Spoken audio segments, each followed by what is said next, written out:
Bet the Juice podcast. Cody Measure here. We are basically done. I mean, this college basketball schedule today it's crazy, man.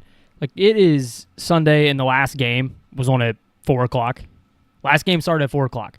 So we got all day, all night to do nothing. What am I going to do? Watch the NBA? Like, yeah, not a shot that's going to happen. It's a really good weekend in college basketball once again. Had a lot of really fun games. I think I did, what was it? So we did 19 plays out on the show on Friday. I ended up going 12-7 with a couple that I really thought kind of screwed out, but then we also kind of lucked into a couple as well. So, I mean, just how it goes. Like, everything comes back around at some point. But we found out a lot of things about a lot of teams, I think. Some of the races are kind of coming down to the wire at the point here. We're just going to run through all the games. Just recap them as normal. I'm going to do this on a Sunday night this week. I actually, I kind of like doing it. It doesn't really work out when Connor's on the show. But for me, Sunday night, like right after everything's over with, I think that's perfect. That wraps the weekend up in itself, and it's getting there, man. I think we're really built to have like one of the all-time best March Madness tournaments we've ever seen before, and I think there's a really good chance that's going to happen this year. It's going to be sick. First game on the board here, Clemson drops another. Florida State 70, Clemson 65. Banged on this one early. Clemson's now lost, 4 in a row?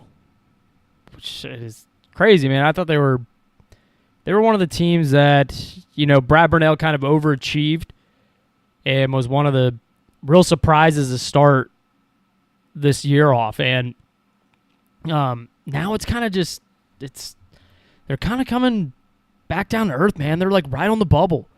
I wouldn't be shocked tomorrow if we wake up and Clemson's one of the last few teams, they might be like a last 4 buys. Because, what is that? I believe it was 4 in a row. Let me double check that. Yeah, they were 10-1 at one point in ACC play before they dropped Virginia Tech, Duke, Wake Forest, and Florida State. Yeah, man, you're right on the bubble, and you still have Louisville and North Carolina on deck. Yeah, there's a chance Clemson's going to be right there. I do think they're still fine to get in, but, your team is going to be, to me, probably looking at like a first-round upset.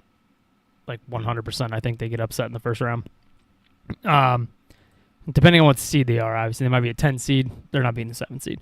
Florida State, on the other hand, man, look at these last bunch of games. After starting 7-11, 0-5 in ACC play in year one under Luke Locks, Florida State beats Miami on the road. They lose at SMU on the road by 3.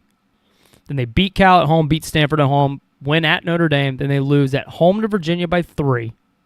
And they beat Virginia Tech on the road, Boston College at home, and then just went to Clemson and got a win. Luke Locks is doing this, man. They're 14-13 on the year, and I think they're going to be... I think you'd be dumb not to take him as like a flyer in the ACC tournament the way they're playing. Now we're going to find out a little bit about them on Tuesday, play Miami again at home, and Miami's playing really good basketball. So we'll see what the Seminoles do here, but man, I really like this team.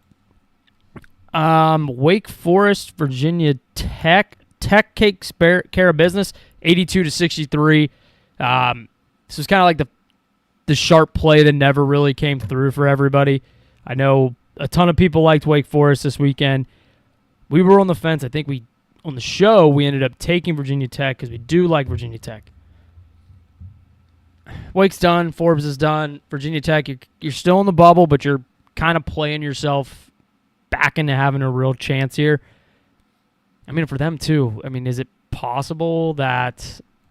It's definitely possible. I feel like if they do not have a shot at getting in and do not make the dance, Mike Young is probably also like right there on the cut line. Like, he's on the hot seat. He's been there for years. I know he got him like a second. I don't think he made the second weekend. He got him to the second round a couple, maybe 4 or 5 years ago. But really, things haven't really been going well for him in Blacksburg. So it's a good win. You keep your tournament hopes alive. On deck for Virginia Tech is you do go to North Carolina next Saturday, so you get a week off. Then you get Boston College at home.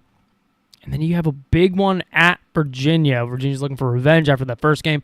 If you can get Virginia, especially at home, like, you're going to be right there, man. I think Virginia Tech is just as good as some of these other teams in the bubble, so why not?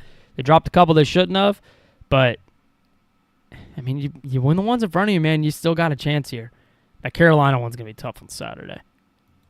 Speaking of Carolina, Carolina gets it done. Now, this was the real fake sharp play. 77-64 over the Syracuse Orangemen. Everybody and their mom, it looked like, started to be all over Syracuse. This was the fake shark play, we called it. We ended up taking North Carolina on the show. Yeah, I mean, it was back and forth for a while, then they kind of pulled away, and then it looked like Syracuse was going to make a run, and then every time they did, it seemed like Hubert Davis and the Heels kind of had an answer for it. So it was a good one on the road for Carolina, because I think it's opened at Carolina -3.5. It closed at Syracuse being the favorite. So, yeah, good one for the Heels. Big one on deck tomorrow. You have Louisville on deck. So we'll see. I actually don't hate Carolina, man. I actually think Carolina's not terrible. If they really want to do something in the tournament, they're going to need Caleb Wilson back. You're going to need that to happen. Is the only way to do it. This was the one ACC game I got wrong this weekend.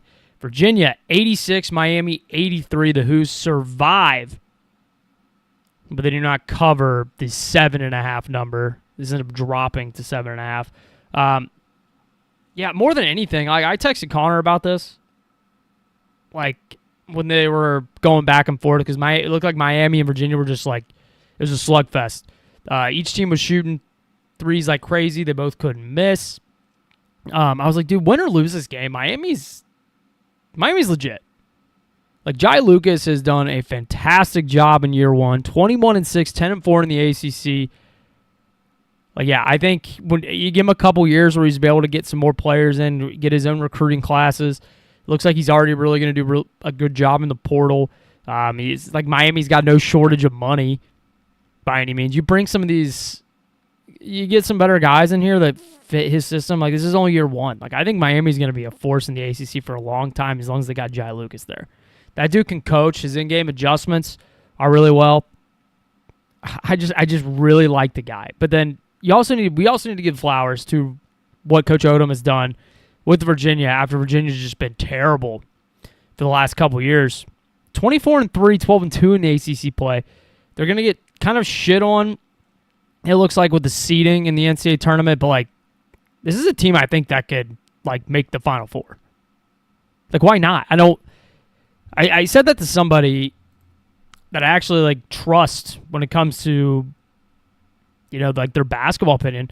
He's like, dude, Virginia's not making the Final Four. And I was like, I'm not saying they're going to. But a team, you know, that's top 20, top 30 offensively, top 20 defensively, can shoot the three like crazy, is really good on the boards. Like, why not? Like, Odom's a good coach. He's been through some wars before. Like, I actually think Virginia has a legit chance to make the Elite Eight, the Final Four. And I think they're going to be the slept-on team in March, and I cannot wait to be the one that advances them a little bit farther than they probably should. Gross, but we locked it up. Pitt with the win over Notre Dame.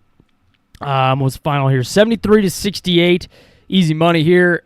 Notre Dame's terrible. Pitt was so due. They've just been so bad for basically all season. You had to get this one. There's not a lot of winning spots on the board here, so this is one you had to get here, and Pitt took care of business against Notre Dame. Another one we hit here, Louisville beats Georgia Tech 87-70. I mean, we got 23.5. It was pretty simple. I mean, it was gross. We didn't really want to bet Georgia Tech. I don't think anybody's like dying to go bet Georgia Tech or anything. But I mean, Louisville has Carolina tomorrow. Like, that's just too much. And then a lot of it too was Georgia Tech just got embarrassed by Virginia on their home court. They were down 40 at one point to Virginia. Like, I know Sotomayor's probably getting fired, and I thought he did a decent job, Pacific. Like, I didn't think it was a terrible job, but they're actually doing really well now. So maybe there is higher ceilings than I thought there in the WCC. But, like, yeah, maybe he's not a good coach. But so I was like, you know what? from what I know and what I've heard, like he is kind of a player's first coach, and the players do like him. I'm like, he's gonna get them up and be like, you know what? We just got embarrassed in our home court. We're Division I athletes too. We got ACC scholarships as well. Like we're gonna go out here and we're gonna show that we can compete, and that's what they did. They got smoked. They were down 26 at one point, but they fought back, and I mean, yeah, it was just a clear look ahead. So another cash here. Yeah, we only lost one game in the ACC, which normally is not like a conference I even like trying to bet on a lot of. Not a lot of eyes on this one. Did not bet it, but SMU covers. They won 94-70 over Boston College. Seems like the trend continues. SMU takes care of business against the bad teams, loses to the good teams. This one was a little sneaky and a little smelly, but we went in on it. Cal 72, Stanford 66. Mark Madsen keeps the Golden Bears' hopes alive for the NCAA tournament. Kyle Smith and Stanford are dead. As much as I do like Kyle Smith, I still was kind of surprised they ended up taking this job. Stanford job's not an easy one, obviously, with all the academics. But good win for Cal. They controlled this basically from start to finish. Stanford got chippy halfway through the second half, kind of made us a game, made Cal sweat a little bit, but they took care of business. And, yeah, I mean, their resume's not crazy impressive, but, I mean, they're right there. And now we got to get to the game of the day. Arguably the game of the day. Duke 68, Michigan, everybody's national champion that I just keep hearing from everybody. Like, they should be minus 500 to win the national championship, apparently. 63. Duke, it's time to believe. Yeah. Hands up. I wasn't a doubter by any means. It was just something I was like, you know what, let me see it more. Like, the Texas Tech won the game, like, it kind of bad taste in my mouth. I don't know. I really don't know why I wasn't just super high on this Duke team. I think Shire's an incredible coach. Like, that's never, I think he's kind of a baby when it comes to the court storming stuff, but I think he's a really good basketball coach. And I don't know if it was Boozer. It just, the fact that we're young, it wasn't Cooper Flagg, because Cooper Flagg and Knipple were, two of the craziest freshmen we've ever seen. Maybe that's what it was. I don't know. But I wasn't high on Duke. I mean, like, I obviously thought they were a top 10 team, but I was like, this team can't win a national title. I don't see it. They proved it out here, man. Cam Boozer, 18 points, 10 rebounds, 7 assists. He was in foul trouble early. Michigan had some foul trouble as well. Damar had 2 fouls in like the first 5 minutes. I would say Michigan probably didn't play their best game. I don't think Duke also played their best game, though. I think both teams kind of wouldn't be crazy impressed with the way they play. They played today, or on yesterday, sorry. But that's a big one, man. That's a big one. We need more of these neutral, these out-of-conference games. Maybe not put them on home courts. Don't do the neutral court shit. But I don't understand why everybody was just so quick to crown Michigan the national champions. Like, me personally, as it sits here on February 22nd, I have 6 teams in mind that can win the national title. I don't see a 7th. It would be Houston, Iowa State, Arizona, Florida, Duke, and Michigan. If you want to include UConn, I will allow the conversation. You have a talented team, and you have Dan Hurley as your head coach. I will entertain that idea. But everybody that was out here just ready to give Michigan the national title, it's insane, man. It's the hardest sport in the world to win.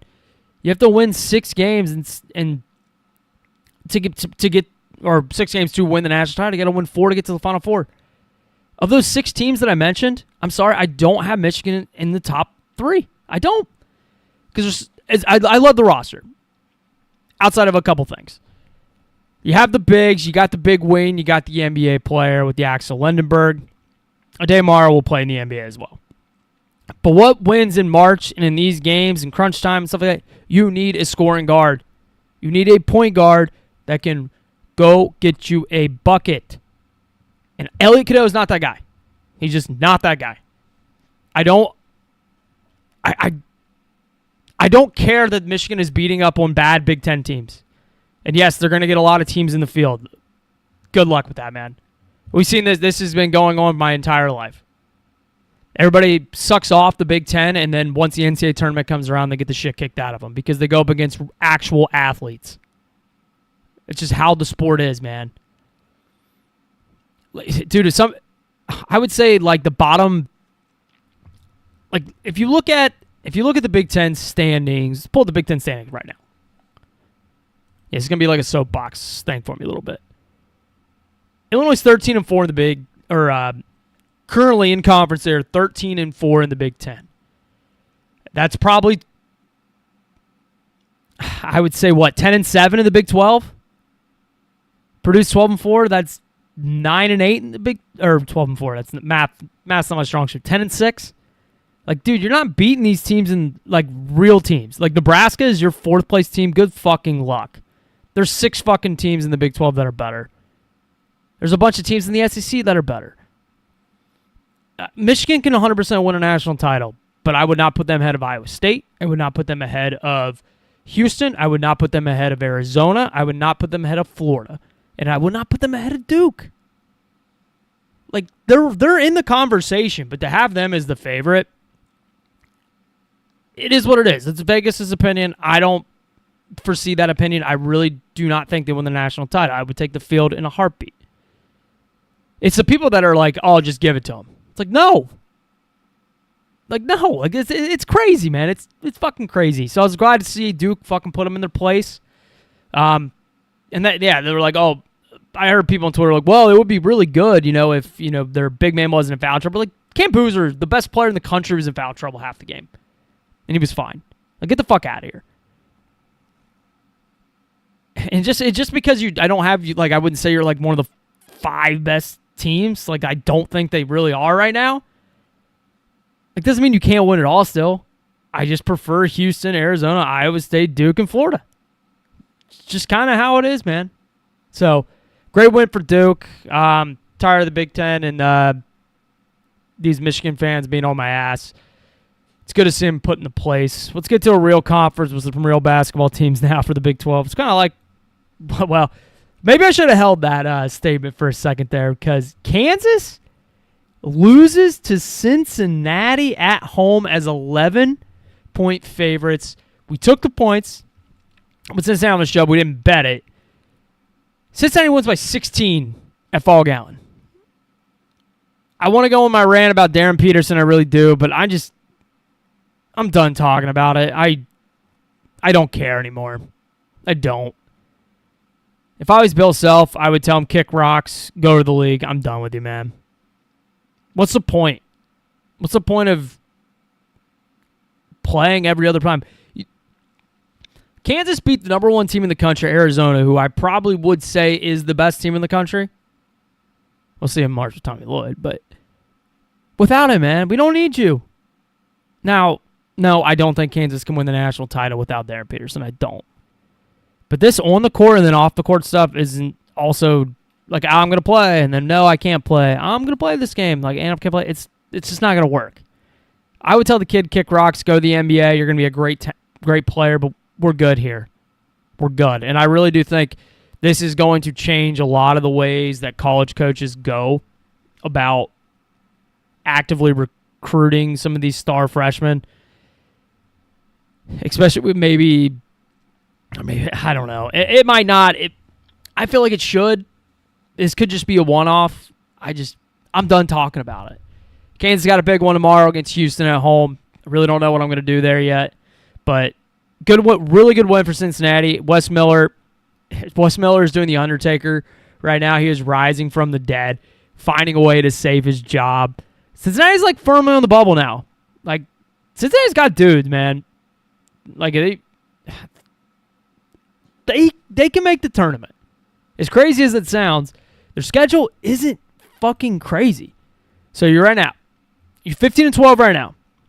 You have to go to Lubbock, which is a tough task. You just won in Fall Gallon.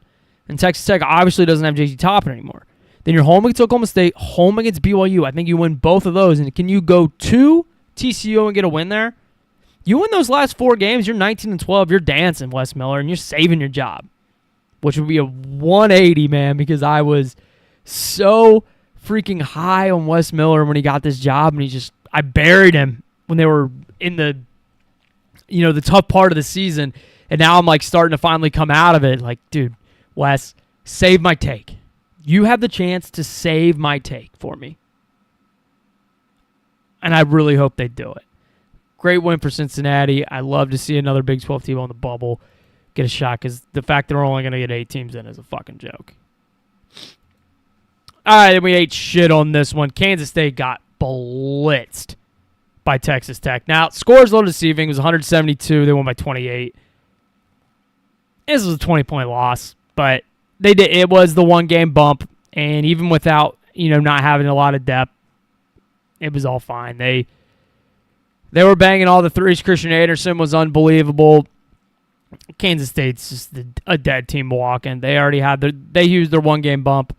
I think more of my angle was, like, Toppin was such a giant part of that team, and I do think Kansas State has guys, but when they're that wet from 3 in that building, just kind of took over. It was a no-brainer.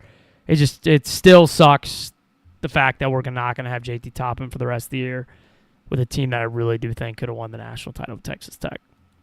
All right, another awesome game. Arizona goes into Houston and wins outright, 73-66.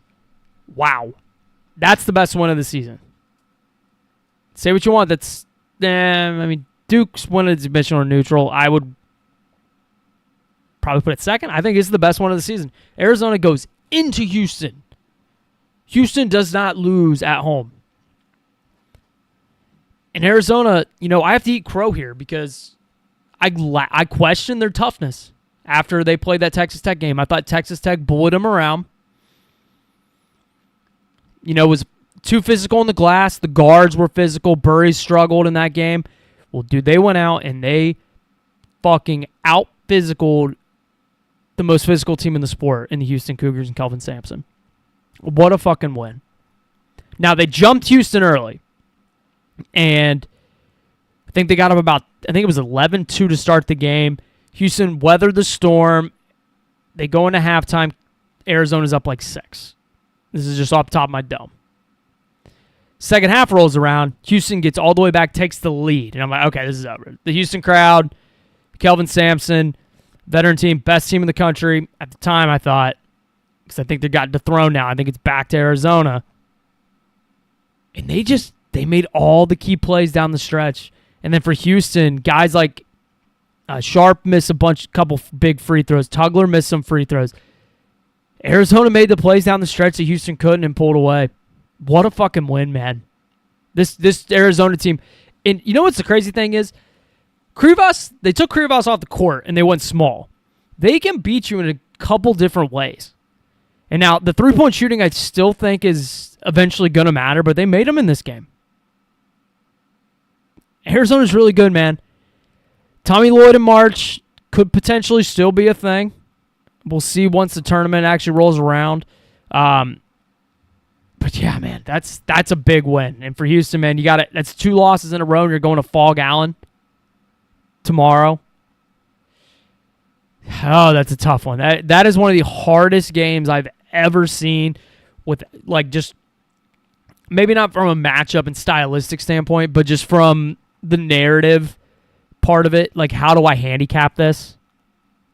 Because you have Kansas losing at home at Fog to a not a good Cincinnati team by 16, but then you have Houston off 2 losses. Like, it's going to be tough. It's going to be an awesome game. It's going to be an awesome game, though. If I had to lean anywhere right now, you know me, I'd still probably take Houston. But, I mean, if Jaron Patterson can't handle a Cincinnati team, like, good luck with this fucking Houston team, man. Oklahoma State and Colorado. We kind of called it. We knew Colorado was going to win this one outright. They win by 7. God, I don't hate Colorado, man. There's something about them, man, especially in Boulder. But I kind of like this team. For Steve Lutz, it's probably done. Not him as a coach. He's a fantastic coach. I'm saying, like, they're not making the tournament this year. It is what it is. I think another year. I think he's got like another 2 years to get him there before, we're really starting to question things. Like, he's a damn good basketball coach. Like, people know that. But yeah, it's going to be really hard for him to get in. And the schedule's doesn't get any easier for the Cowboys. Oh my God, the team I hate more than fucking anything in the fucking world. Baylor beats Arizona State 73-68. Arizona State gets the cover. Baylor gets the win to improve to 4-10 in Big 12 play. One of the more underachieving teams in the conference. Arizona State was out the majority of this game. Baylor fights back, gets a big win. Carr had one of the nastiest throwback dunks I've seen in a long time in this game. But it's kind of just going to be another meaningless game in the Big 12 here. Just the bottom half. Just from a Baylor team, man, I don't know what's... I have no words for why they're this bad. Now, this one just pains me. I really don't even want to talk about it. TCU 60, West Virginia 54. TCU gets the cover. We didn't bet on it, but I picked West Virginia like we always do. I mean, I thought West Virginia was going to win this game for a majority, the majority of the game. They controlled the game. They were winning in this game late into the second half. But then West Virginia does this thing where they forget how to play basketball offensively for 5-minute stretches, and that was conveniently when TCU was just hitting everything, and it is what it is, man. It's year one for Ross Hodge. West Virginia's going to have to win the Big 12 tournament to get in.